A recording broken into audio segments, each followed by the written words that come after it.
Hello my dear students, कैसे हैं आप सब। आई होप आप सब बहुत बढ़िया होंगे। मैं प्रिंस स्वागत करता हूं एक बार फिर से आप सबका आपके अपने चैनल कॉमर्स अड्डा 247 के ऊपर। क्लास स्टार्ट करने से पहले मैं आप लोगों को बता देना चाहता हूं कि अगर आप चैनल पे पहली बार आए हैं तो चैनल को सब्सक्राइब करना मत भूलिएगा अगर आप 11th और 12th क्लास के स्टूडेंट्स हैं।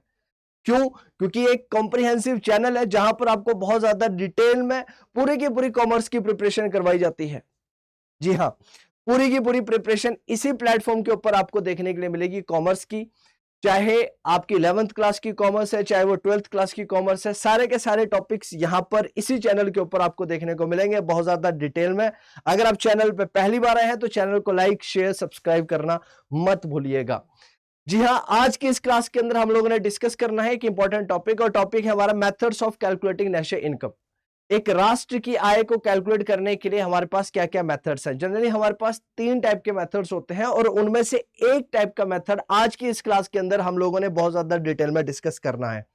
इससे पहले मैं आप लोगों को बता देना चाहता हूं कि इससे पहले की वीडियोस अगर आप लोगों ने नहीं देखी है तो जल्दी से प्लेलिस्ट में जाइए और वहां पर जाकर उन वीडियोस को देख लीजिए। क्यों देखना जरूरी है सर, उसके पीछे रीजन बता देता हूं। क्योंकि methods of calculating national income का कॉन्सेप्ट आपको ज्यादा बेहतर तरीके से तभी समझ में आएगा जब आप उन वीडियोस को देखेंगे। क्योंकि इसके अंदर हम लोगों ने कुछ बातें करनी है, जीडीपी एट मार्केट प्राइस की बातें करेंगे, एनएनपी एट फैक्टर कॉस्ट की बात करेंगे। लेकिन वो चीजें आप लोगों को तभी समझ में आएगी जब आप लोगों ने समझा हुआ है कि किस तरह से एग्रीगेट्स को निकाला जाता है। और एग्रीगेट क्या निकालना मैंने बहुत ज्यादा डिटेल में ऑलरेडी सिखाया हुआ है प्रीवियस वीडियोस के अंदर, तो कहीं ना कहीं जाइए और उन वीडियोस को देखिए। आइए तो स्टार्ट करते हैं। राइट, हमारा चैप्टर है methods of calculating national income. हमारे पास जनरली 3 मेथड्स होते हैं नेशनल इनकम को कंप्यूट करने के लिए, और उन तीनों मेथड में से एक मेथड आज की क्लास के अंदर हम लोगों ने डिस्कस करना है। और वो मेथड हमारा कौन सा है? उस मेथड का नाम है सर हमारा वैल्यू एडेड मेथड। कौन सा मेथड है सर? हमारा वैल्यू एडेड मेथड।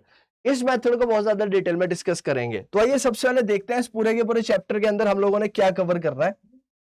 सबसे पहले बात करेंगे methods of calculating national income. Right, इसके अंदर बात की जाएगी क्या क्या मेथड्स हमारे पास होते हैं, और जब मैं तीनों मेथड्स की बात करता हूं ये तीनों मेथड्स क्यों इंपॉर्टेंट है, उन तीनों मेथड्स के बेसिस पर कैसे इनकम निकाली जाती है उसके बारे में बात करेंगे। अब इसके अंदर जनरली बच्चे ये 3 टाइप के मेथड हमारे पास रहते हैं। सबसे पहला मेथड हमारे पास आता है वैल्यू एडेड मेथड। क्या आता है बच्चे? Value added method. Right, value added method कहीं ना कहीं एक सिंपल मेथड है, आसान मेथड है, लेकिन इसके साथ में कुछ दिक्कत आती है। और जनरली जो दिक्कत आती है वो आती है डबल काउंटिंग की।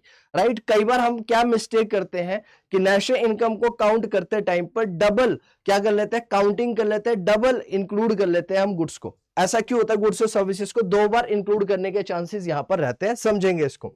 दूसरा हमारे पास होता है बच्चे इनकम मेथड। और इनकम मेथड्स की बात करता हूं तो यहां पर हम जनरली कंसिडर करते हैं हमारी फैक्टर इनकम को। इसको कंसिडर करेंगे, फैक्टर इनकम को कंसिडर करते हैं, और इसके बेसिस पर इस पूरे के पूरे टॉपिक्स को समझते हैं। और लास्ट हमारे पास आता है एक्सपेंडिचर मेथड। कौन सा मेथड आता है सर? एक्सपेंडिचर मेथड आता है। और आज की इस क्लास के अंदर जो हमने डिस्कस करना है वो हमारे पास क्या है सर? वैल्यू एडेड मेथड है। कौन सा मेथड है सर? वैल्यू एडेड मेथड है। और इस मेथड को बहुत ज्यादा डिटेल में आइए डिस्कस करेंगे। अगली वीडियो के अंदर मैं आपको 2 मेथड कराऊंगा एक साथ। दोनों मेथड्स, चाहे वो इनकम मेथड है चाहे वो एक्सपेंडिचर मेथड है, दोनों मेथड को एक साथ आप लोगों के लिए लेके आया जाएगा एक ही वीडियो के अंदर। लेकिन आज की इस वीडियो के अंदर सिर्फ और सिर्फ हम लोगों ने करना है वैल्यू एडेड मेथड। आइए तो वैल्यू एडेड मेथड समझने से पहले कहीं ना कहीं समझ लेते हैं कि कैसे नेशनल इनकम को कंप्यूट किया जाता है। और नेशनल इनकम के अंदर ये जो 3 टाइप के मेथड्स की मैं बात कर रहा हूं, चाहे मैं वैल्यू एडेड मेथड की बात कर रहा हूं, चाहे मैं इनकम मेथड की बात कर रहा हूं, चाहे मैं एक्सपेंडिचर मेथड की बात कर रहा हूं, ये तीनों मेथड इंपॉर्टेंट क्यों और ये तीनों मेथड्स आए कहां से? तो देखिए मेरे प्यारे बच्चों, एक बात ध्यान से समझिएगा। हमने क्या समझा था? सर्कुलर फ्लो ऑफ इनकम समझा था। क्या समझा था हम लोगों ने? सर्कुलर फ्लो ऑफ इनकम के बारे में हम लोगों ने बहुत ज्यादा डिटेल में जाना था। क्या सर्कुलर फ्लो के अंदर हमने क्या सीखा था कि भाई एक इकोनॉमी के अंदर जो इनकम है वो सर्कुलरली क्या करती है? फ्लो करती है। और वो कैसे फ्लो करती है सर? क्योंकि सर हमारे पास क्या थे? 2 सेक्टर थे इकोनॉमी के अंदर। एक हमारे पास हाउस होल्ड सेक्टर था और एक हमारे पास क्या थी सर? फर्म थी।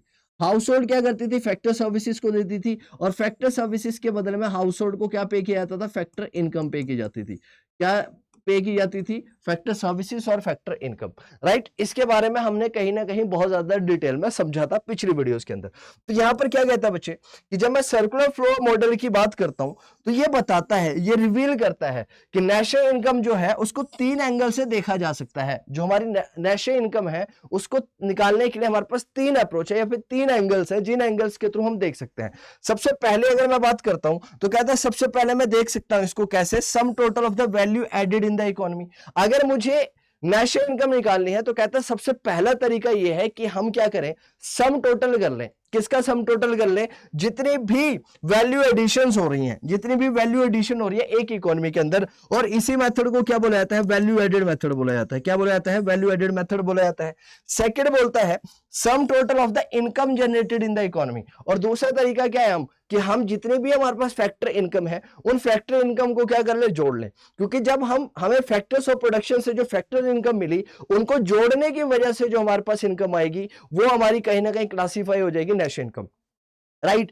जो हमारी अगली वीडियो रहेगी उस वीडियो के अंदर मैं आप लोगों के साथ बहुत ज्यादा डिटेल में डिस्कस करूंगा, यानी कि 2 टॉपिक तो मैं आपके साथ डिस्कस करूंगा। कौन कौन से सर? एक तो इनकम मेथड और एक एक्सपेंडिचर मेथड। ये तो बहुत ज्यादा डिटेल में डिस्कस करूंगा, लेकिन उसके साथ साथ मैं आप लोगों को क्या करूंगा, एक चार्ट बनाऊंगा और उस चार्ट के तहत पूरा का पूरा जो चैप्टर है उस चैप्टर का निचोड़ आप लोगों के सामने लेकर आऊंगा, जहां पर आप समझेंगे कि इसके पीछे का सही मायने में कारण क्या है, रीजन क्या है, राइट। और तीसरा मेथड क्या कहता है हमारे पास नेशनल इनकम को कंप्यूट करने का? कहता है sir it is the some total of the expenditure on the final goods and services produced in the economy, right. दूसरा तरीका हमारे पास क्या है कि जितने भी गुड्स एंड सर्विसेज है उन गुड्स एंड सर्विसेज के ऊपर कितना एक्सपेंडिचर किया गया, कितना खर्चा किया गया, उसके बेसिस पर भी मैं क्या कर सकता हूं, कंप्यूट कर सकता हूं अपनी नेशनल इनकम को। क्या कर सकता हूं? कंप्यूट कर सकता हूं अपनी नेशनल इनकम को। अब देखो, अब मैंने सर्कुलर फ्लो मॉडल की बात करी तो यहां पर देखो फैक्टर्स ऑफ प्रोडक्शन थे, तो फैक्टर ऑफ प्रोडक्शन से क्या आ गया हमारा बच्चे?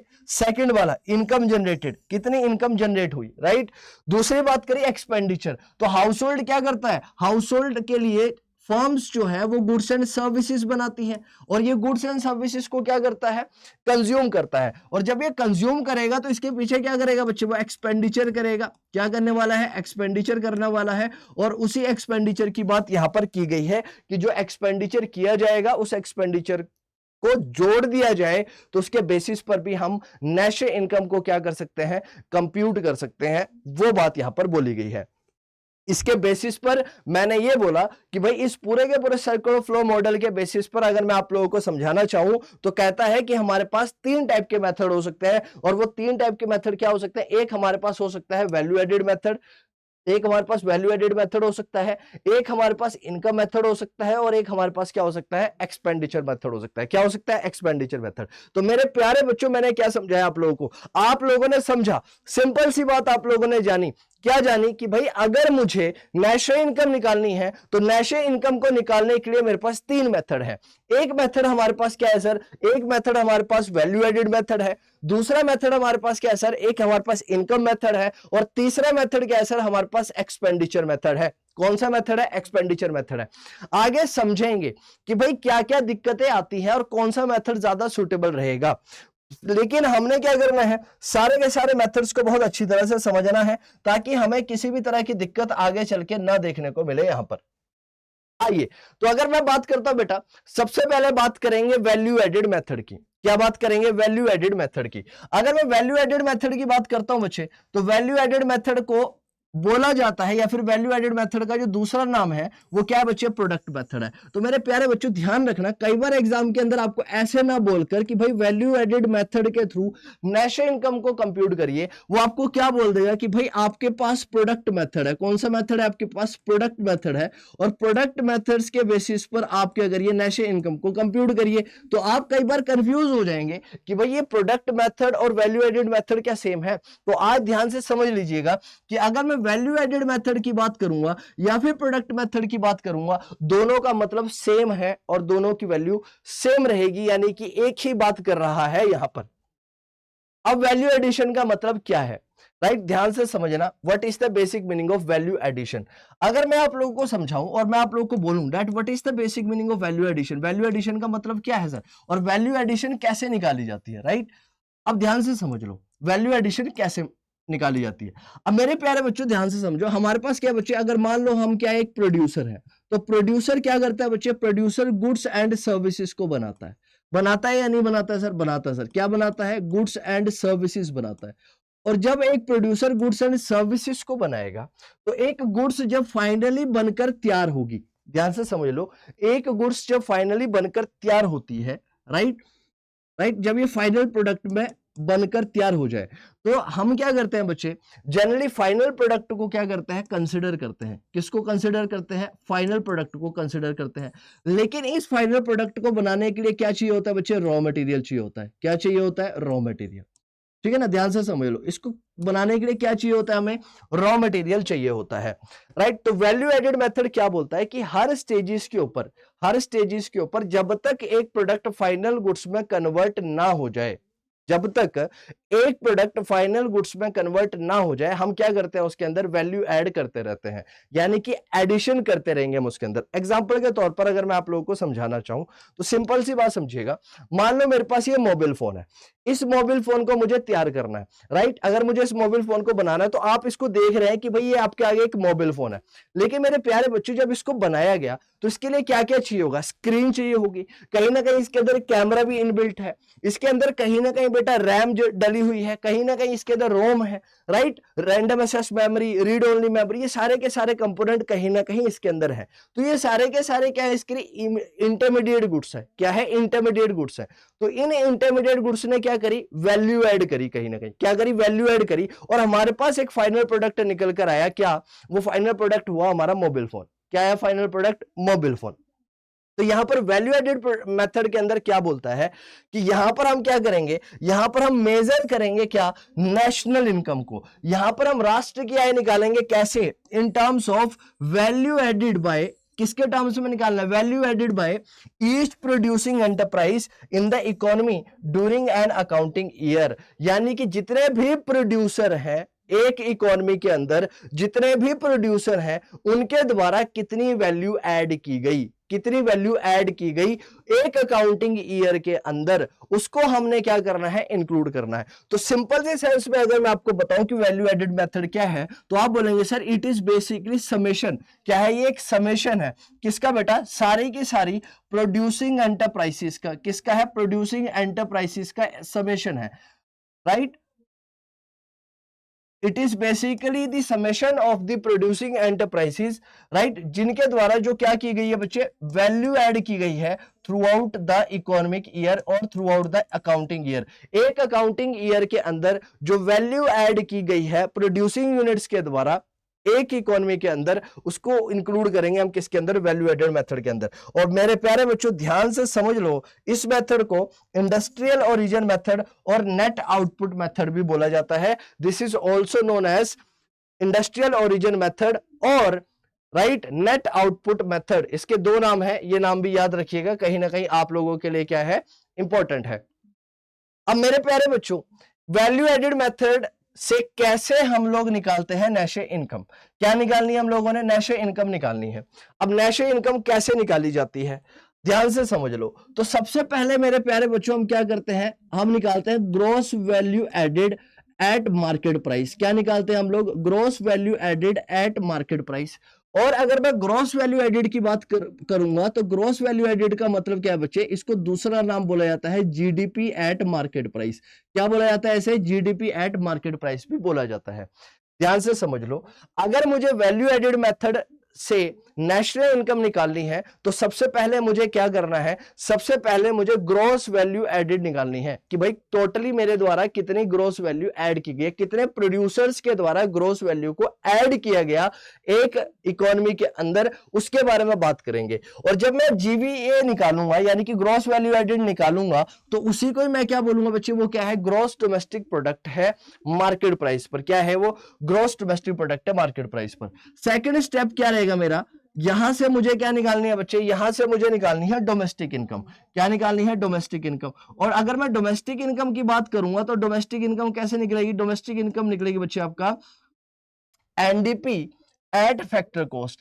डोमेस्टिक इनकम कैसे निकलेगी आपकी, एनडीपी एट फैक्टर कॉस्ट। और जब मैं एनडीपी एट फैक्टर कॉस्ट की बात करूंगा तो अब ध्यान से समझो, यहां पर अब आपको क्या करना है, आपको बेटा जीडीपी एट मार्केट प्राइस से, जीडीपी एट मार्केट प्राइस से आपको कहां जाना है? आपको जाना है बच्चे एनडीपी, आपको जाना है NDP at factor cost per. अब ध्यान से देखो यहां पर डिफरेंस किस चीज का है। अगर आपने एग्रीगेट वाली वीडियो देखी होगी तो आप आसानी से बता दोगे। अगर ग्रॉस से नेट की बात करूं बच्चे, तो ग्रॉस के अंदर डेप्रिसिएशन इंक्लूडेड होता है, लेकिन नेट के अंदर डेप्रिसिएशन इंक्लूडेड नहीं होगा, तो मुझे डेप्रिसिएशन को क्या करना पड़ेगा? यहां से माइनस करना पड़ेगा। उसके बाद बच्चे डोमेस्टिक से डोमेस्टिक, प्रोडक्ट से प्रोडक्ट, मार्केट प्राइस से फैक्टर कॉस्ट की तरफ। तो मार्केट प्राइस और फैक्टर कॉस्ट की अगर मैं बात करता हूं तो याद करो मैंने आप लोगों को समझाया था कि मार्केट प्राइस वाला एलिमेंट कब आएगा? मार्केट प्राइस वाला एलिमेंट आएगा जब हमारा थर्ड सेक्टर ऑफ इकोनॉमी आ जाएगा। और थर्ड सेक्टर ऑफ इकोनॉमी हमारा क्या था? गवर्नमेंट थी। और जैसे ही गवर्नमेंट आएगी तो गवर्नमेंट क्या करती है बच्चे? आपसे इनडायरेक्ट टैक्सेस लेगी, राइट? किसके लिए? गुड्स और सर्विसेज के लिए आपसे क्या लेगी? इनडायरेक्ट टैक्सेस लेगी। लेकिन आपको क्या देती है गवर्नमेंट? आपको गवर्नमेंट उसके बदले में क्या देती है? बोलो। सब्सिडीज भी देती है, राइट? तो हमारा मार्केट प्राइस के अंदर और फैक्टर कॉस्ट की तरफ मुझे अगर जाना है तो मार्केट प्राइस के अंदर मेरे जो नेशनल नेट इनडायरेक्ट टैक्सेस जो होते हैं वो इंक्लूडेड होते हैं। यानी कि अगर मैं मार्केट प्राइस की बात करूं तो मेरा मार्केट प्राइस के अंदर नेट इनडायरेक्ट टैक्सेस क्या है? इंक्लूडेड है, लेकिन फैक्टर कॉस्ट के अंदर वो इंक्लूडेड नहीं होते हैं। अब मुझे मार्केट प्राइस से फैक्टर कॉस्ट की तरफ जाना है, तो यानी कि मुझे नेट इनडायरेक्ट टैक्सेस को क्या करना पड़ेगा? माइनस करना पड़ेगा। क्या करना पड़ेगा? माइनस करना पड़ेगा। सेकेंड, जब हमारा एनडीपी एट फैक्टर कॉस्ट निकल कर आ जाएगा, क्या निकल कर आ जाएगा? एनडीपी एट फैक्टर कॉस्ट निकल कर आ जाएगा। अब मुझे इससे क्या निकालनी है बेटा? इससे मुझे फिर निकालनी पड़ेगी नेशनल इनकम। और जब मैं नेशनल इनकम की बात करूंगा तो इसका मतलब क्या है बच्चे? आपका एनएनपी एट फैक्टर कॉस्ट। क्या बात कर रहा हूं मैं आपकी यहाँ पे? NNP eight factor cost. अब ध्यान से समझ लो, आपने एनडीपी फैक्टर कॉस्ट से कहां चले गए? आप चले गए NNP eight factor cost per. अब एनएनपी एट फैक्टर कॉस्ट को देखिए बच्चे, नेट से नेट आ गया बच्चे, फैक्टर कॉस्ट से फैक्टर कॉस्ट आ गया, प्रोडक्ट से प्रोडक्ट आ गया, और डोमेस्टिक से नेशनल की तरफ जाना है। अब आपने डोमेस्टिक से नेशनल की तरफ जाना है, तो डोमेस्टिक से नेशनल की तरफ जाने में किस चीज का बेसिक डिफरेंस रहता है sir? Net factor income from abroad. किसका रहता है? Net factor income from abroad. और मैंने आपको एनएफआई बताया था कि कैसे निकलता है net factor income from abroad, कैसे निकाली जाती है। वहां पर मैंने आपको कॉन्सेप्ट बताया था फ्रॉम और टू का, कि फ्रॉम में से हम क्या करते हैं? टू को माइनस करते हैं। यानी कि जो इनकम राइट बाहर से आई इंडिया में, राइट, फ्रॉम, राइट, और टू का मतलब क्या है? हमने भेजी। तो फ्रॉम और टू को माइनस करूंगा तो मेरा क्या आएगा? Net factor income from abroad निकल कर आएगा। लेकिन डोमेस्टिक के अंदर तो हमें ये नहीं चाहिए होता है, लेकिन नेशनल के अंदर तो मुझे इस चीज की रिक्वायरमेंट होती है। तो इसलिए मैं क्या करूंगा? नेट फैक्टर इनकम अब्रॉड को इसके अंदर क्या कर देता हूं? जोड़ देता हूं। और जब मैं net factor income from abroad को इसके अंदर जोड़ूंगा, एड ऑन करूंगा, तो उस एडिशन करने की वजह से मेरी क्या निकल कर आ जाएगी बच्चे? एनएनपी एट फैक्टर कॉस्ट निकल कर आ जाएगी। क्या निकल कर आ जाएगी? एनएनपी एट फैक्टर कॉस्ट निकल कर आ जाएगी। और यही एनएनपी एट फैक्टर कॉस्ट आपकी क्या है? नेशनल इनकम है। तो मेरे प्यारे बच्चों, हम लोगों ने क्या समझा? सीधी सी बात हम लोगों ने जानी। क्या जानी? कि सर अगर मुझे वैल्यू एडेड मेथड का यूज करना है तो किसकी बात करूंगा मैं? वैल्यू एडेड मेथड के अंदर मैं बात करता हूं जनरली प्रोडक्ट की, राइट? किसकी बात करूंगा? प्रोडक्ट की, कि प्रोडक्ट के ऊपर कितनी वैल्यू ऐड हुई है। तो जो वो हमारी वैल्यू ऐड हुई है उसको हम क्या बोलते हैं? GVA, GVA at market price. और उसका मतलब क्या है? Gross value added at market price. और उसका दूसरा नाम क्या है? उसका दूसरा नाम है जीडीपी एट मार्केट प्राइस। क्या बोला जाता है इसे ही जीडीपी एट मार्केट प्राइस बोला जाता है। और जीडीपी एट मार्केट प्राइस से अब मुझे क्या निकालना है? नेशनल इनकम निकालनी है। और नेशनल इनकम का मतलब क्या बच्चे? NNP eight factor cost. क्या है नेशनल इनकम का मतलब? NNP eight factor cost. तो मुझे क्या करना पड़ेगा? जीडीपी एट मार्केट प्राइस से पहले NDP at factor cost per जाना पड़ेगा, और एनडीपी एट फैक्टर कॉस्ट से मुझे कहां पर जाना पड़ेगा? NNP eight factor cost per जाना पड़ेगा। और जैसे ही मैं NNP eight factor cost per पहुंच जाऊंगा तो मेरी नेशनल इनकम आ जाएगी। क्या आ जाएगी? नेशनल इनकम आ जाएगी। अब इस वीडियो के अंदर हम लोगों ने क्या समझना है, या फिर अब हम क्या समझेंगे? मेन हमने समझना है ये निकालना। क्या निकालना सीखना है? Gross value added at market price और जीडीपी एट मार्केट प्राइस, ये कैसे निकाली जाती है, इसके बारे में डिस्कशन हम लोगों ने अभी करनी है। और इसी के बारे में हम लोगों ने अभी समझना है बहुत ज्यादा डिटेल में, राइट? अब आ जाओ जल्दी से समझते हैं वैल्यू एडेड का मतलब क्या है, कि calculation of the value added, की वैल्यू एडेड की कैलकुलेशन कैसे निकाली जाती है सर, राइट? कैलकुलेशन अगर मुझे निकालनी है कि टोटल वैल्यू ऐड कितनी हुई है किसी भी चीज के ऊपर, तो मैं कैसे निकालूंगा सर? अब आ जाओ बच्चे, एक थोड़ा सा आपको एग्जांपल आपको समझाता हूं। सपोज करो बच्चे आपके पास एक फार्मर है, कौन है? फार्मर है। फार्मर ने क्या करा बच्चे? फार्मर ने जनरली क्या करा बच्चे? उसके पास फार्म थे, खेत थे उसके पास अपने, उसने वहां पर क्या करा बच्चे? वीट शो करी, और वीट शो करने की वजह से उसको क्या हुआ? वीट की प्रोडक्शन हुई। और वीट जब उसने प्रोड्यूस करी तो मान लो बेटा फार्मर जो है, राइट, फार्मर जो है वो सबसे पहले क्या करता है? सीड्स होंगे उसके पास, किसके? वीट के सीड होंगे। मान लो बेटा वो 100 रुपीज के सीड जो है उसको शो करता है, और वहां से जो उसके पास वीट निकल कर आती है, मान लेते हैं हम, वो 400 रुपए की निकल कर आती है। कितने रुपए की निकल कर आती है? 400 रुपए की वीट निकालता है वो वहां से, ठीक है। अब ये जो फार्मर है, ये फार्मर क्या करता है आगे चल के, राइट, ये जो वीट है ये कहां दे देता है? ये एक मिल के अंदर दे देता है, राइट, फ्लोर मिल के अंदर दे देता है। और वो फ्लोर मिल वाला क्या करेगा? इस वीट को क्या कर देगा? कन्वर्ट कर देगा किसके अंदर बेटा? किसके अंदर कन्वर्ट करेगा? ये बेसिकली कन्वर्ट कर देगा इसको पाउडर फॉर्म में, यानी कि राइट, इसको पाउडर फॉर्म में कन्वर्ट करेगा। और इसने जब कन्वर्ट किया बच्चे, तो इसके अंदर मान लो 400 रुपए की वैल्यू यहां पर गई, और यहां से वैल्यू निकल कर आई बच्चे 700 रुपए की, 700 रुपए की। तो यहां पर ये 300 रुपए क्या है बच्चे? ये वैल्यू एडिशन है। ये क्या है बच्चे? 300 रुपए क्या वैल्यू एडिशन है। भाई यहां पर 100 रुपए की चीज थी, उस 100 रुपए की वैल्यू बढ़ाकर 400 रुपए होगी बच्चे। यहां पर भी 300 रुपए की क्या हुई बच्चे? वैल्यू एडिशन हुई। क्यों? क्योंकि हमने रॉ फॉर्म से कन्वर्ट किया उसे फाइनल प्रोडक्ट में, फिर यहां से इसको यूज किया गया कि इंटरमीडिएट प्रोडक्ट के फॉर्म में, और इंटरमीडिएट प्रोडक्ट से फॉर्म में फिर वो क्या हुआ बच्चे? आगे चलकर फिर एक फाइनल प्रोडक्ट बना। अब ये फ्लोर मिल वाले ने जब इसको कन्वर्ट किया, अब सपोज करो बच्चे आपके पास एक बेकर है। कौन है आपके पास? एक बेकर है। अब बेकर क्या करेगा बच्चे? इससे मान लो केक बनाता है, केक बनाता है, और केक बनाता है बच्चे आपका 1000 रुपए का। कितने का केक बना आपका? 1000 रुपए का केक बना। और जैसे ही 700 रुपए, ये 700 रुपए जो है बेटा, अब वो कितनी वैल्यू होगी उसकी? 1000 रुपए। अगेन इसके ऊपर वैल्यू एडिशन हुई बच्चे। कितने रुपए की वैल्यू एडिशन हुई इसके ऊपर? 300 रुपए की वैल्यू एडिशन हुई। कितने रुपए की वैल्यू एडिशन हुई? 300 रुपए की। अब ये फाइनली क्या हो गया बच्चे? ये एक केक के फॉर्म में कन्वर्ट हो चुका है। अब बेकर ने इसको केक के फॉर्म में क्या कर दिया? इसको कन्वर्ट कर दिया। अब ये जो 1000 रुपए है, ये 1000 रुपए है, ये हमारा क्या है बच्चे? फाइनल प्रोडक्ट है। क्या निकल कर आया हमारा? ये फाइनल प्रोडक्ट निकल कर आया। अब ध्यान से समझो। अब मैं इससे आपसे पूछूं कि इसके ऊपर वैल्यू एडिशन कितनी हुई। अगर मैं आपसे पूछता हूं कि इस पूरी की पूरी प्रोसेस के अंदर वैल्यू एडिशन कितनी है, तो आप क्या बोलेंगे? सर इसके ऊपर वैल्यू एडिशन है 300 रुपए, इसके ऊपर वैल्यू एडिशन है फिर 300 रुपए, और इसके ऊपर फिर वैल्यू एडिशन है सर 300 रुपए। कितनी है सर? इसके ऊपर टोटल वैल्यू एडिशन देखी जाए तो कितनी है? 900 रुपए है। लेकिन इनिशियल क्या था बच्चे? ये 100 रुपए का ये भी था, तो 1000 रुपए की हमारी वैल्यू एडिशन आई। लेकिन अब मैंने फाइनल प्रोडक्ट देखो कितने का बेचा? 1000 रुपए का बेचा। तो मैं क्या बोलूंगा? अगर मुझे वैल्यू एडिशन निकालनी है, क्या निकालनी है? वैल्यू एडिशन निकालनी है, तो मैं कहां पर निकाल सकता हूं? कैसे निकाल सकता हूं सर? तो मैं बोल सकता हूं कि वैल्यू एडेड का मतलब है कि वैल्यू ऑफ द आउटपुट, कि मैंने कितने का आउटपुट निकाला सर? 1000 रुपए का आउटपुट निकाला। कितने का आउटपुट निकाला? 1000 रुपए का। और उसमें से इंटरमीडिएट कंजम्पशन कितनी है सर? उसको माइनस कर दो तो मेरी वैल्यू एडिशन आ जाएगी। एग्जांपल के तौर पर सर यहां देखो, सर मेरा जो इनपुट था वो 100 रुपए का था।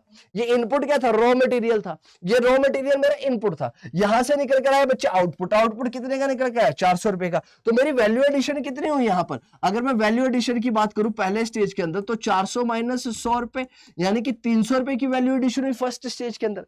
अब ये क्या हुआ बच्चे? ये अब एक रॉ मटेरियल के तौर पर काम होगा। किसके लिए? फ्लोर मिल के लिए। अब ये 400 रुपए की चीज को वो कन्वर्ट कर रहा है 700 रुपए में। कितने में कन्वर्ट कर रहा है? 700 रुपए में। तो देखो वैल्यू ऑफ द आउटपुट कितना निकल कर आया बच्चे? 700 रुपए।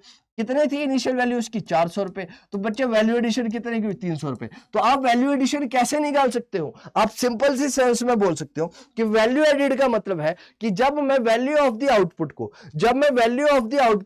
वैल्यू ऑफ द इनपुट के साथ क्या कर दूं बच्चे? माइनस कर दूं, तो मेरा क्या निकल कर आ जाएगा? मेरी वैल्यू एडेड निकल कर आ जाएगी। तो मैं बोल सकता हूं कि value added is basically equals to value of the output minus intermediate consumption. अगर मैं इंटरमीडिएट कंजम्पशन माइनस कर दूंगा किससे? वैल्यू ऑफ द आउटपुट से, तो मेरी वैल्यू एडेड निकल कर आ जाएगी। क्या निकल कर आ जाएगी? मेरी वैल्यू एडेड निकल कर आ जाएगी। आज देख लेते हैं एक बार डिटेल में और समझ लेते हैं क्या कहता है सर। कहता है value added is the difference. क्या है बच्चे? बेसिकली ये डिफरेंस है। किसके बीच में डिफरेंस है? Between the value of the output of an enterprise, output and the value of the intermediate consumption. तो वैल्यू ऑफ द आउटपुट और इंटरमीडिएट कंजम्पशन के बीच का जो डिफरेंस है वो आपकी हुई बच्चे क्या? Value added. वो क्या होगी? आपकी वैल्यू एडेड रहने वाली है। आई होप आप लोगों को समझ में आ रहा है। अगर आप लोगों को समझ में आ रहा है तो चैनल को लाइक शेयर सब्सक्राइब करना मत भूलिएगा। अब ध्यान से समझ लो, मैंने आपको क्या बोला कि भाई इसका मतलब क्या है, ध्यान से समझो। यहां पर क्या मतलब है, यहां पर देखो कहता है value added is equal to value of the output, output में से इंटरमीडिएट कंजम्पशन मैंने माइनस करनी है। और इंटरमीडिएट कंजम्पशन कुछ भी नहीं है बच्चे, ये रॉ मटेरियल है। किसके फॉर्म में हो सकता है, रॉ मटेरियल के फॉर्म में ही होगा, जो बेसिकली एक इनपुट की तरह काम करेगा ताकि वहां से आउटपुट निकाला जा सके। अब समझेंगे कि वैल्यू ऑफ द आउटपुट का मतलब क्या है, that what is the basic meaning of value of output. तो पहली बात तो यहां पर यही की गई है कि वैल्यू ऑफ द आउटपुट का मतलब क्या है। तो आउटपुट का मतलब क्या है सर, यहां पर देखिए ये कहते हैं sir it refers to the market value of the goods. अब आउटपुट का मतलब क्या है सर, अब मैं आपसे पूछूं कि आउटपुट का मतलब क्या है। अगर बच्चे मैं आपके सामने इस पेन की बात करता हूं या फिर इस मोबाइल फोन की मैं आपके आगे बात करता हूं, तो मोबाइल फोन आप क्या बोलोगे सर, आउटपुट क्या है सर, आउटपुट ये मोबाइल फोन है। आप क्या देख रहे हैं, आप देख रहे हैं कि सर आपके पास ये मोबाइल फोन है, लेकिन ये मोबाइल फोन जब आप देखोगे तो ये बहुत सारे इंटरमीडिएट गुड्स से बना हुआ है सर। इसके अंदर बहुत सारी इमीडिएट गुड्स ने क्या करा है, इसके अंदर वैल्यू ऐड करी है और फाइनली आपके सामने एक आउटपुट के तौर पर ये मोबाइल फोन निकाल कर दे दिया। तो वैल्यू ऑफ आउटपुट का मतलब क्या है सर, वैल्यू ऑफ आउटपुट का मतलब है कि आपकी जो गुड्स एंड सर्विसेज है, राइट, जो आपकी गुड्स एंड सर्विसेज है उनके मार्केट वैल्यू। तो क्या कहता है, इसका मतलब है कि मार्केट वैल्यू क्या है आपकी गुड्स एंड सर्विसेज की, जिसको प्रोड्यूस किया जा रहा है एक फर्म के द्वारा एक अकाउंटिंग ईयर के अंदर। तो मैंने बोला वैल्यू ऑफ द आउटपुट का मतलब क्या है, वैल्यू ऑफ आउटपुट का मतलब है कि सर आपकी मार्केट वैल्यू किसी भी गुड्स एंड सर्विसेज की, ये ध्यान से समझ लो बच्चा, वैल्यू ऑफ आउटपुट का मतलब क्या है कि हमारे पास अगर कोई भी गुड्स एंड सर्विसेज है तो उन गुड्स एंड सर्विसेज की मार्केट प्राइस या फिर मार्केट वैल्यू को जिसको प्रोड्यूस किया गया है एक अकाउंटिंग ईयर के अंदर, उसको क्या बोलेंगे, उसको क्या बोलने वाले हैं, उसको बोलने वाले हैं हम लोग वैल्यू ऑफ आउटपुट। क्या बोलने वाले हैं, वैल्यू ऑफ आउटपुट। आ रही है बात समझ में या नहीं आ रही है। अब जैसे मेरे प्यारे बच्चों मैंने मोबाइल फोन का आपको एग्जांपल दिया, अब मोबाइल फोन में देखो ना बच्चे कितने सारे एलिमेंट से मिलकर आपका मोबाइल फोन बना है। इसके अंदर बच्चे आपकी स्क्रीन है, राइट, इसके अंदर आपकी रैम है, इसके अंदर बच्चे आपकी रोम है, इसी तरह से बच्चे बहुत सारे एलिमेंट से मिलकर आपका क्या बना है, मोबाइल फोन बना है। लेकिन फाइनली अगर आप प्रोडक्ट देखते हो तो प्रोडक्ट की वैल्यू देखो, आप जैसे मोबाइल फोन लेके आए तो आपने बोला सर इस मोबाइल फोन की वैल्यू 40,000 रुपए, इसकी वैल्यू कितनी है 40,000 रुपीज है। लेकिन इसके अंदर ये बेटा इन चीजों ने भी तो कहीं ना कहीं उसके ऊपर वैल्यू ऐड करी है, कहीं ना कहीं इन चीजों के प्राइसेस भी उसके अंदर क्या है, इंक्लूडेड है। तो उसमें से मैं उन इंटरमीडिएट गुड्स को क्या करूंगा, उन इंटरमीडिएट प्राइस को क्या करने वाला हूं, माइनस करने वाला हूं। तो टोटल मेरी उससे क्या निकल कर आ जाती है, वैल्यू एडिशन निकल कर आ जाती है। तो वैल्यू ऑफ आउटपुट का मतलब क्या है, वैल्यू ऑफ आउटपुट का मतलब है मार्केट वैल्यू किसी भी गुड्स की जिसको प्रोड्यूस किया जाता है एक अकाउंटिंग ईयर के अंदर। If the entire output of the year is sold during the year, ये बहुत इंपॉर्टेंट बात है, ध्यान से समझ लो। अगर जितनी भी चीजें बनी है एक इकोनॉमी के अंदर, मान लो एक इकोनॉमी के अंदर मान लो 10 यूनिट प्रोड्यूस होती है और वो 10 की 10 यूनिट जो है वो बेच दी जाती है, 10 की 10 यूनिट बनी और 10 की 10 यूनिट एक प्रोड्यूसर के द्वारा बेच दी गई एक अकाउंटिंग ईयर के अंदर, तो उस केस में जो वैल्यू ऑफ आउटपुट है वो क्या होगी, वैल्यू ऑफ आउटपुट होगी सेल्स। तो याद रखिएगा, अगर किसी भी, अगर पूरा का पूरा जो आउटपुट है, अगर वो सारा का सारा आउटपुट बेच दिया जाता है, अगर सारा का सारा आउटपुट, ध्यान से समझना, अगर मेरा सारा का सारा आउटपुट बेच दिया जाएगा, सारा का सारा आउटपुट बेच दिया जाएगा, तो उस केस में जो सेल्स है वो आपकी टोटल आउटपुट रहने वाली है, राइट। जो आपकी वैल्यू ऑफ आउटपुट रहेगा वो क्या रहेगी, सेल्स रहेगी। तो अगर आपको वैल्यू ऑफ आउटपुट निकालनी हो, कब निकालनी हो, राइट, वैल्यू ऑफ आउटपुट निकालनी हो, कब निकालनी हो, जब आपका सारा का सारा प्रोडक्ट जो है वो बिक चुका है, तो उस केस में सेल्स जो होगी वो आपकी क्या होगी, वैल्यू ऑफ आउटपुट होने वाली है। तो वैल्यू ऑफ आउटपुट क्या होगी, value of output is equal to sales if entire output of the year is sold during the year, right. अगर सारा का सारा आउटपुट बिक गया तो सेल्स जो रहेगी वो आपकी वैल्यू ऑफ द आउटपुट रहने वाली है। लेकिन अगर सारा का सारा नहीं बिका, तो सारा का सारा नहीं बिका तो इसका मतलब क्या, ध्यान से समझो, मैं एक प्रोड्यूसर हूं, मैंने 10 यूनिट बनाई, अब 10 की 10 यूनिट बिक गई, 10 की 10 यूनिट बेच दी बेटा, राइट। तो मेरी वैल्यू ऑफ आउटपुट कितना हुआ, कितना आउटपुट हुआ, जितना मैंने बेचा, जितनी मेरी सेल्स है वो मेरा आउटपुट है, राइट। लेकिन अगर सारा नहीं बिक पाया, अब मान लो बेटा 10 यूनिट बनाई, 8 ही बिकी, 2 यूनिट रह गई बेटा, तो उन 2 यूनिट को क्या किया जाएगा, वैल्यू ऑफ आउटपुट में इंक्लूड किया जाएगा। आइए समझते हैं क्या उसको हम लोग इंक्लूड करेंगे या नहीं करेंगे। लेकिन उससे पहले एक बहुत प्यारा सा आपके सामने क्वेश्चंस है, इन क्वेश्चंस को देख लेते हैं। क्वेश्चंस क्या कहता है? पहला क्वेश्चन है, if sales is equal to 5,000 rupees, export is equal to 500 rupees, find sales. तो बेटा देखो सेल्स पूछ रहा है आपसे, आपसे कह रहा है कि सेल्स बताओ कितनी है। तो मेरे प्यारे बच्चों, तो आप बोलोगे सर सेल्स यहां पर 5,000 रुपए की है, एक्सपोर्ट हमारे 500 रुपए की है, और हमसे पूछा गया सेल्स। तो बेटा सेल्स की वैल्यू तो आपके पास ये दे रखी है कि ये सेल्स है, तो कहीं ना कहीं इस सेल्स के अंदर ये एक्सपोर्ट भी तो इंक्लूडेड ही होगा। क्यों इंक्लूडेड होगा सर? क्योंकि इसे सेल्स की बात कर रहा है, तो सेल्स का मतलब है एंटायर सेल्स। तो पहले वाले केस में जो आपका आंसर होगा वो होगा बच्चे कितना?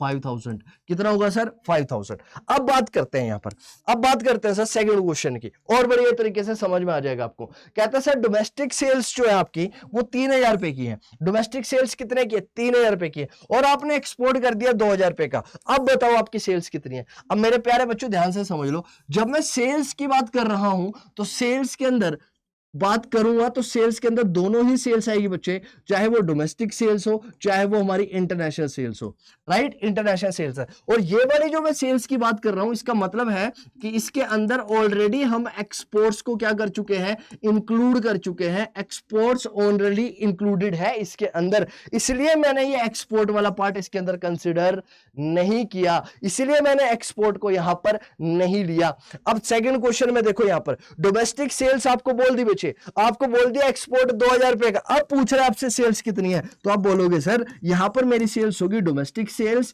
प्लस अगर एक्सपोर्ट्स है तो मैं एक्सपोर्ट्स को क्या करने वाला हूं? ऐड करने वाला हूं। यानी कि टोटल कितना हो जाएगा sir? 2,000 rupees plus 3,000 rupees is equal to 5,000 rupees. कितना होने वाला है? 5,000 रुपए होने वाला है। कितना होने वाला है?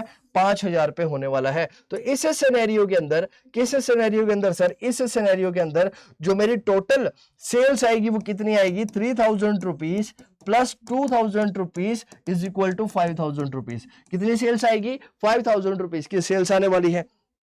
थर्ड क्वेश्चन एक और समझते हैं। कहते हैं सर फर्म ए मैन्युफैक्चर्स 500 वाउचेस। अब मान लो बेटा एक फर्म है, एक कंट्री की इकोनॉमी के अंदर बहुत सारी फर्म्स हो सकती हैं, तो हमने बोला कि भाई एक फर्म है वो प्रोड्यूस कर रही है। क्या प्रोड्यूस कर रही है? एक फर्म मैन्युफैक्चर करती है। कहता है सर 500 यूनिट। कितनी यूनिट बनाती है? 500 यूनिट बनाती है। किसकी? वॉचेस की। एनुअली बनाई, पूरे साल में 500 यूनिट बनाई, और बेचती है उसे 1,000 रुपए में। कैसे बेचती है? 1,000 रुपए में। अब आपसे पूछा कि भाई इसमें सेल्स बताओ कितनी है, राइट? सेल्स कितनी है, तो मैं बोलूंगा बेटा क्वांटिटी कितनी है? 500, और उसको मल्टीप्लाई कर दूंगा 1,000 से। किससे कर दूंगा मल्टीप्लाई? 1,000 से। तो बेटा मेरी कितने निकल के आएगी? लाख, राइट? 5 लाख रुपीस की। तो टोटल मेरी सेल्स इस केस में कितने निकल कर आएगी? इतने सेल्स कितनी है यहां पर इस सिनेरियो के अंदर? जो मेरी सेल्स होगी बच्चे वो 5 लाख रुपए की होने वाली है। कितने की सेल्स होने वाली है? 5 लाख रुपए की सेल्स होने वाली है इस सिनेरियो के अंदर। तो आई होप आप लोगों को सेल्स का मतलब समझ में आया होगा। अब बच्चे आगे देखते हैं और आगे समझने की कोशिश करते हैं। अगला पॉइंट क्या कहता है? Next point is if some output remain unsold. अब आ गई वो वाली बात। कौन सी वाली बात आ गई? बोलो। अब वैल्यू ऑफ आउटपुट निकालना है, लेकिन कुछ यूनिट जो है वो अनसोल्ड रहेगी। कहने का मतलब पिछले वाले एग्जांपल में देखो, जहां पर आप लोगों को क्या बोला था मैंने कि एक प्रोड्यूसर है ए, राइट? उस एक प्रोड्यूसर ने 500 यूनिट्स बनाई, राइट? एक की वैल्यू कितनी है बच्चे? 1,000 रुपीस है। कितनी है वैल्यू? 1,000 रुपीस है। अगर उसने सारी की सारी बेच दी तो वो क्या बोलेगा कि सर मेरा वैल्यू ऑफ आउटपुट कितना है? मेरा आउटपुट कितना आया सर? तो वो बोलेगा 5 लाख रुपए। कितना आया? 5 लाख रुपए। क्यों? क्योंकि सर जब सारा का सारा स्टॉक बिक जाए, तो उस केस में वैल्यू ऑफ आउटपुट जो होता है वो सेल्स होता है। क्या होता है सर? वैल्यू ऑफ आउटपुट क्या होगा? सेल्स के बराबर होगा। लेकिन अब मान लो बेटा इसमें से अगर मैं आपको बोल दूं, इस सिनेरियो के अंदर मैं बोल दूं कि 200 यूनिट नहीं बिकी उसकी, और उसकी सिर्फ और सिर्फ 300 यूनिट ही बिक पाई। अब आप बोलेंगे कि सर जो वैल्यू ऑफ आउटपुट है वो कैसे निकलेगा? अब वैल्यू ऑफ आउटपुट कैसे निकलने वाला है? तो अब जो वैल्यू ऑफ आउटपुट निकल कर आएगा वो आएगा बच्चे आपका sales plus delta stock, right? Delta stock. अब ये डेल्टा स्टॉक का मतलब क्या है बच्चे? डेल्टा स्टॉक का मतलब क्या है बच्चे? आपकी क्लोजिंग स्टॉक, राइट? आपका क्लोजिंग स्टॉक क्या था, उसमें से आपको माइनस करना पड़ेगा क्या? आप लोगों का ओपनिंग स्टॉक। तो क्लोजिंग स्टॉक में से आपको ओपनिंग स्टॉक माइनस करना पड़ेगा। ऐसा क्यों है? ध्यान से समझ लो, ऐसा क्यों है, ऐसा क्यों होता है, ठीक है? आइए समझते हैं मेरे प्यारे बच्चों, इसको भी बहुत ज्यादा ध्यान से समझिएगा एक बार।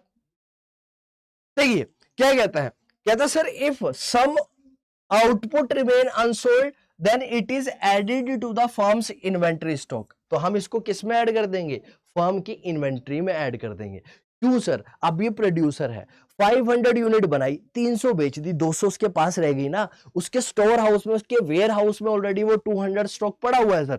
अब ध्यान से समझ लो बेटा क्या कहता है, it is expressed as the change in the stock. इसको कैसे दिखाया जाएगा, change in the stock during the year. In such a case, value of the output is measured and the sum of the sales during the year and change in the stock during the year. तो यानी कि आपको सिर्फ और सिर्फ इतना याद रखना है कि अगर स्टॉक रह जाए, सारा का सारा स्टॉक ना बिके, तो उस केस में वैल्यू ऑफ आउटपुट निकालनी हो, तो उस सिनेरियो के अंदर जो वैल्यू ऑफ आउटपुट है वो कैसे निकलेगी, वो निकलेगी आपकी सेल्स प्लस डेल्टा स्टॉक। और डेल्टा स्टॉक का मतलब है आपके क्लोजिंग स्टॉक में से ओपनिंग स्टॉक को क्या करना है, मैंने माइनस करना है। आ जाओ बेटा समझा देते हैं, थोड़ा सा एग्जांपल के साथ थोड़ा सा समझने की कोशिश करो। क्योंकि यहां पर हम ऐसा क्यों करते हैं, क्योंकि बच्चे यहां पर हम इसलिए करते हैं क्योंकि मान लो बेटा एक प्रोड्यूसर है, राइट, वो कोई चीजें बना रहा है, तो जब वो किसी चीज को प्रोड्यूस कर रहा है तो हो सकता है उसके पास पहले से ही इन्वेंट्री का स्टॉक पड़ा हो। तो हम यहां पर किसकी बात करते हैं कि जितनी भी गुड्स एंड सर्विसेज प्रोड्यूस की गई एक अकाउंटिंग ईयर के अंदर, किसकी बात कर रहे हैं, एक अकाउंटिंग ईयर की। तो एक अकाउंटिंग ईयर का मतलब है कि हम उसी साल की बात करेंगे, उसी साल के अकाउंटिंग पीरियड की बात करेंगे। इसके अलावा अगर पिछले साल की है तो उसको हमें क्या करना पड़ेगा, माइनस करना पड़ेगा, पिछले साल का जो स्टॉक है उसको हमें हटाना पड़ेगा। यही बात बोली गई है। क्या कहता है बच्चे, कहता है sir if sales is equal to 100, change in stock is equal to 50, find gross value of output.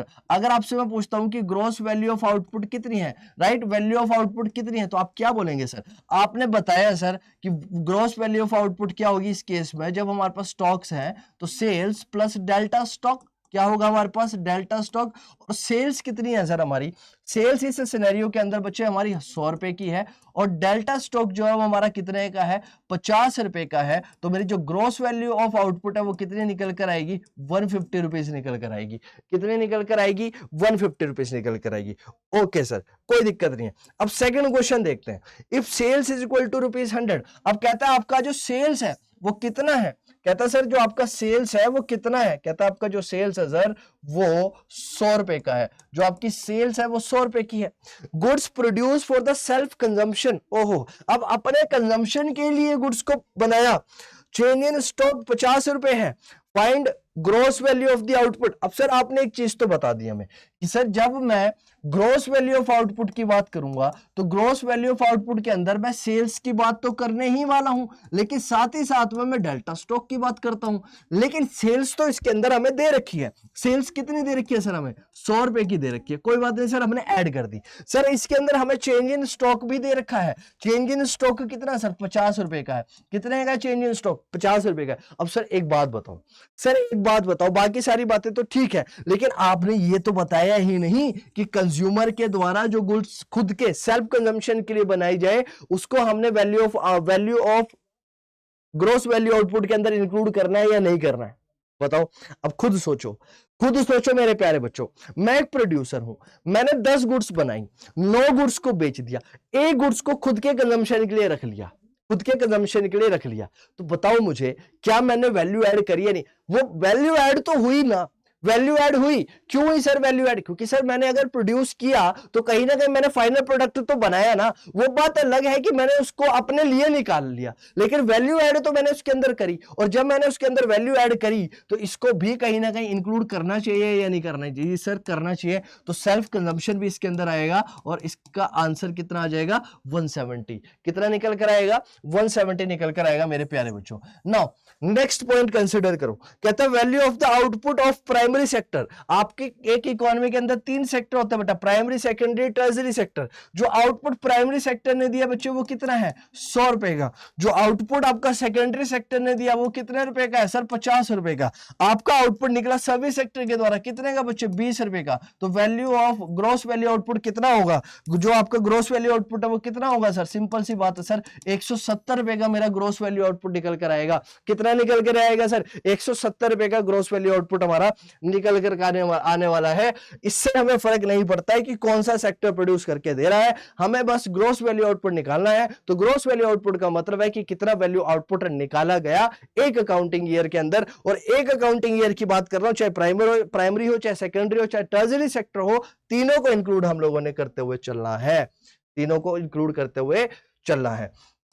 अब चेंज इन स्टॉक का मतलब क्या है सर, ऑलरेडी बता चुका हूं। तो चेंज ऑफ स्टॉक का मतलब क्या है, it is the difference between the closing stock of the accounting year, right. Closing stock में से अगर मान लो बेटा मुझे चेंज इन स्टॉक निकालना है, तो चेंज इन स्टॉक कैसे निकलेगा बच्चे, निकलेगा क्लोजिंग स्टॉक, राइट। जब मैं क्लोजिंग स्टॉक में से माइनस कर दूंगा आपका ओपनिंग स्टॉक, जब मैं आपको क्लोजिंग स्टॉक में से ओपनिंग स्टॉक माइनस कर दूंगा तो मेरे प्यारे बच्चों हमारा चेंज इन स्टॉक आ जाएगा। क्या आ जाएगा, मेरा चेंज इन स्टॉक आ जाएगा। तो क्या कहता है, it is the difference between the closing stock of the accounting year minus and the opening stock of the accounting year. तो जब मैं closing stock of the accounting year में से opening stock of the year को minus कर दूंगा, accounting year minus कर दूंगा, तो मेरा निकल कर आ जाएगा चेंज। क्या निकल कर आ जाएगा, चेंज। तो delta stock is equal to closing stock minus opening stock. क्या हो जाएगा, closing stock minus opening stock. अब आ जाओ इसको थोड़ा सा एग्जांपल के साथ समझ लेते हैं, आ जाओ थोड़ा सा एग्जांपल के साथ समझ लेते हैं। कहता सर हमारा क्लोजिंग स्टॉक 2000 रुपए का है, ओपनिंग स्टॉक मेरा 1500 रुपए का है, चेंज इन स्टॉक निकालना है। तो अभी तो बताया सर आपने कि change in stock is basically equals to closing stock minus closing stock में से जब मैं ओपनिंग स्टॉक माइनस कर दूंगा तो मेरा निकल कर आ जाएगा चेंज इन स्टॉक।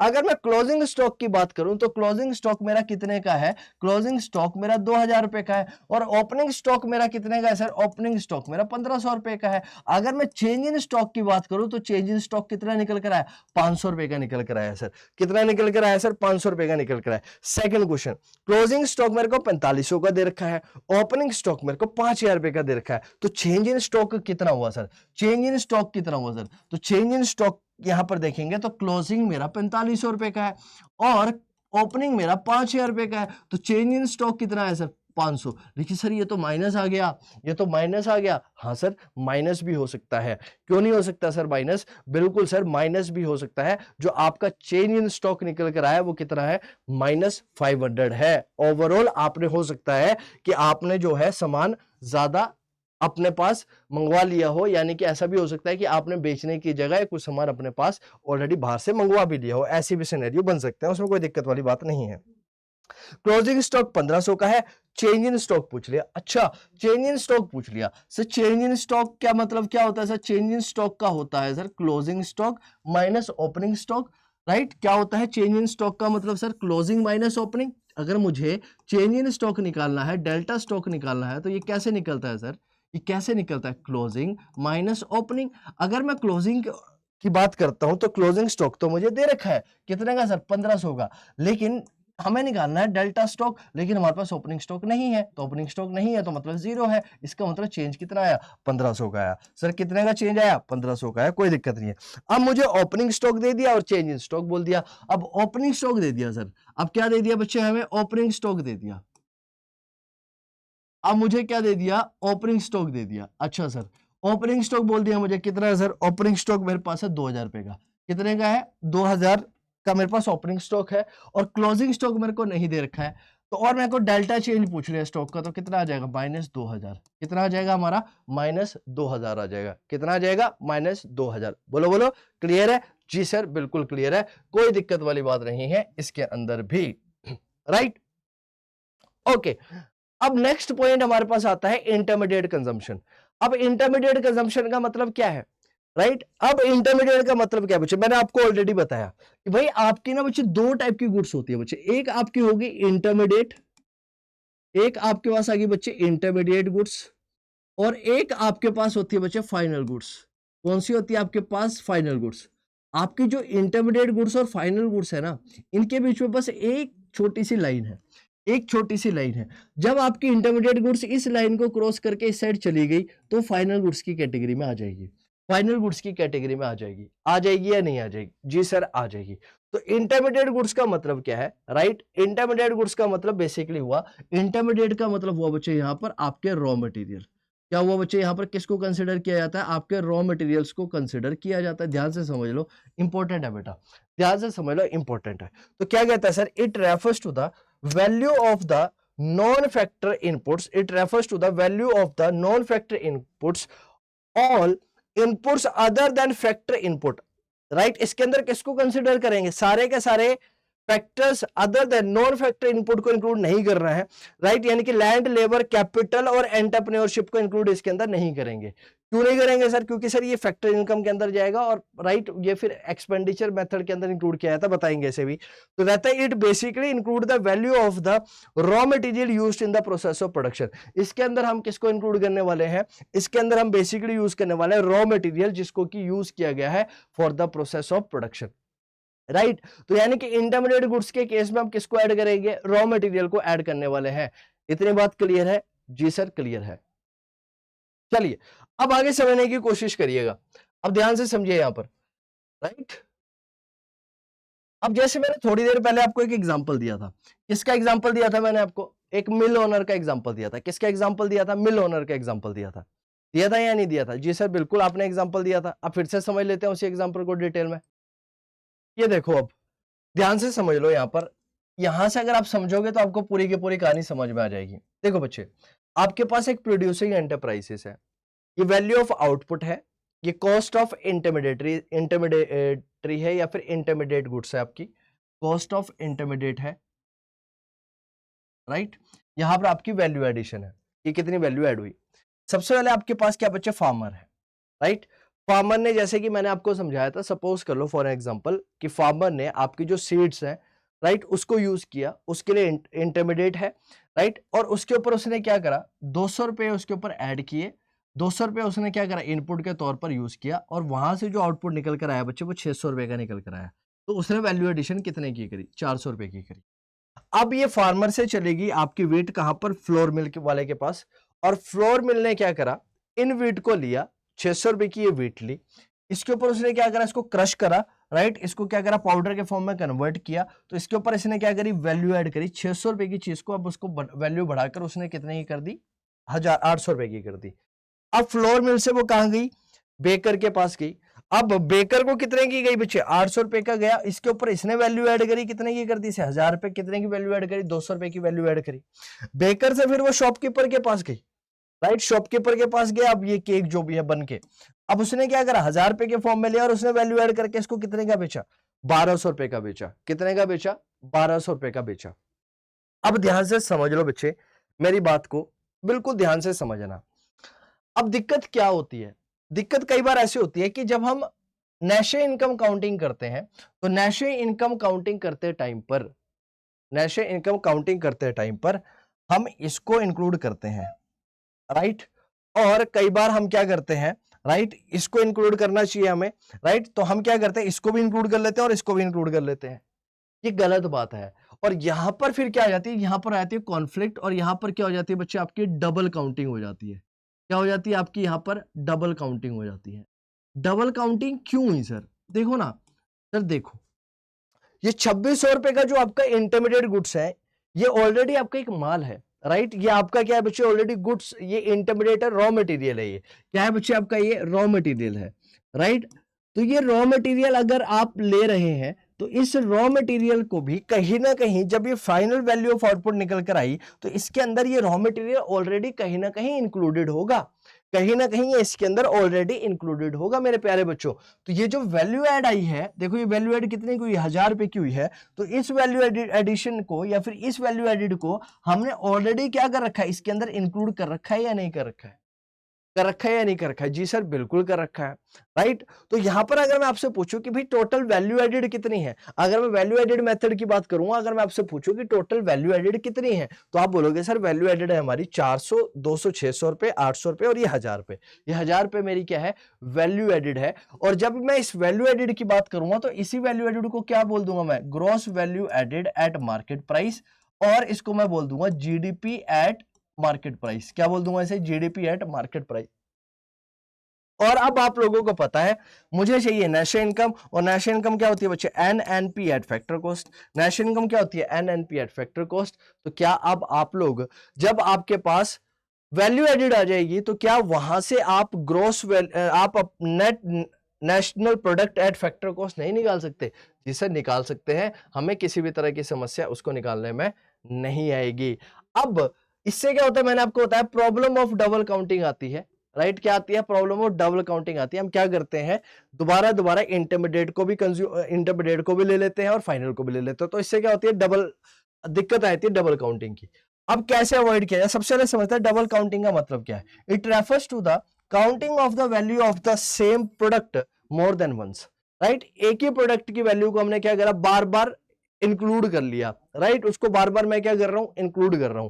तो या फिर मुझे क्या करना चाहिए? तो मुझे क्या करना चाहिए? ऐसा नहीं करना चाहिए, मुझे दोबारा इंक्लूड नहीं करना चाहिए, क्योंकि अगर मैं दोबारा इंक्लूड करूंगा तो उससे क्या होगा? हमारी नेशनल इनकम जो है वो बढ़ी हुई आएगी, ज्यादा आएगी। अब इसको कैसे कम किया जा सकता है? तो कहता है इसको अवॉइड करने के लिए हमारे पास दो मेथड है। सबसे पहला मेथड हमारे पास फाइनल आउटपुट मेथड, और सेकंड हमारे पास वैल्यू एडेड मेथड। क्या है? फाइनल आउटपुट मेथड, और दूसरा हमारा क्या है? Value added method. देखो फाइनल आउटपुट मेथड क्या कहता है, याद करो पिछली वाली कहानी, यानी कि यहां पर बात कर रहा हूं मैं उस 3600 रुपए की। किसकी बात कर रहा हूं? 3600 रुपए की।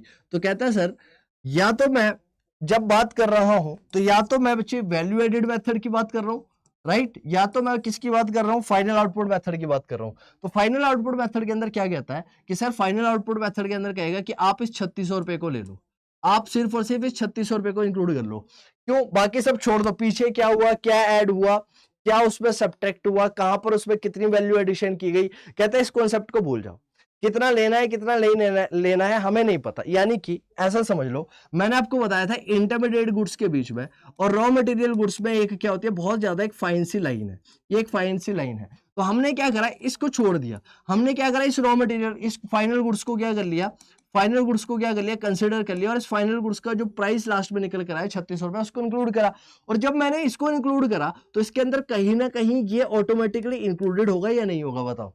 जी सर, ये ऑटोमेटिकली जब फाइनल गुड्स को मैं इंक्लूड कर रहा हूं तो कहीं ना कहीं इसके अंदर जब मैंने 3600 रुपए को इंक्लूड कर लिया तो कहीं ना कहीं बच्चे इसके बीच में जो रॉ मटेरियल रहा होगा, जो इंटरमीडिएट गुड्स रही होंगी, वो भी इंक्लूड हो गई होगी या नहीं होगी? होगी। जी सर, होगी होगी। तो एक तरीका ये कहता है कि आप फाइनल देखो कि फाइनल क्या आउटपुट निकल कर आया, उस फाइनल आउटपुट को कंसिडर कर लो।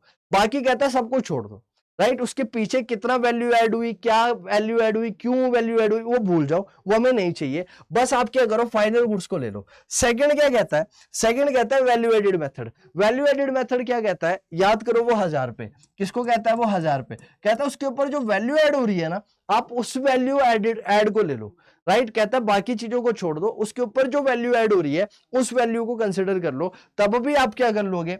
आप उस वैल्यू को कंसिडर कर लोगे, तब भी आप डबल, राइट? ये जो आपका जो डबल काउंटिंग का जो कॉन्सेप्ट है, इस डबल काउंटिंग के कॉन्सेप्ट को आप फेस कर पाओगे और आपको उसमें कोई दिक्कत नहीं होगी। तो फाइनल आउटपुट मेथड क्या कहता है?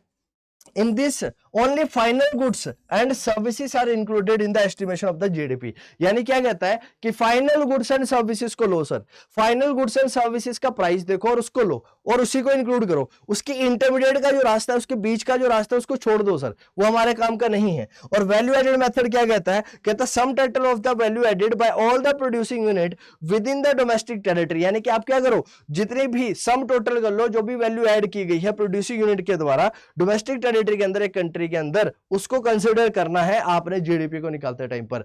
किसको निकालते टाइम पर? जीडीपी को कंस्टिट्यूट करते टाइम पर, जीडीपी को निकालते टाइम पर आपने क्या करना है? जितने भी प्रोड्यूसिंग यूनिट है उनके द्वारा जो वैल्यू ऐड की गई है, सिर्फ और सिर्फ उस वैल्यू ऐड को ले लो, बाकी सारी चीजों को छोड़ दो। कहते हैं जब आप वैल्यू एडिशन को भी ले लोगे तो अल्टीमेटली आप क्या कर दोगे? निकाल लोगे क्या नेशनल इनकम। तो और जो हमारा जनरली हम यूज करते हैं वैल्यू एडेड मेथड के अंदर, वो हमारा वैल्यू एडेड मेथड जो है, ये वाली जो बात है, इसी को इंक्लूड किया जाता है और इसी को यहाँ पर आप लोगों के लिए समझाया जा रहा है। आई होप आप लोगों को ये कॉन्सेप्ट समझ में आया होगा और आप लोगों को ये वीडियो बहुत ज्यादा पसंद आई होगी। और अगर आपको ये वीडियो अच्छी लगी है, आप लोग कॉन्सेप्ट को बहुत अच्छी तरह से समझ पाए हैं, तो चैनल को लाइक शेयर सब्सक्राइब करना मत भूलिएगा। और सेकंड इंपॉर्टेंट थिंग, अगर आपको ये कॉन्सेप्ट समझ में आया है तो जल्दी से जाइएगा और इसके न्यूमेरिकल्स प्रैक्टिस करिएगा। और न्यूमेरिकल्स पे अगर आप लोग को डाउट्स आएंगे तो कमेंट करके बताइएगा जहां पर आपको डाउट्स देखने को मिले। मिलते हैं आप लोगों से अगले वीडियो में, तब तक के लिए take care and God bless you all.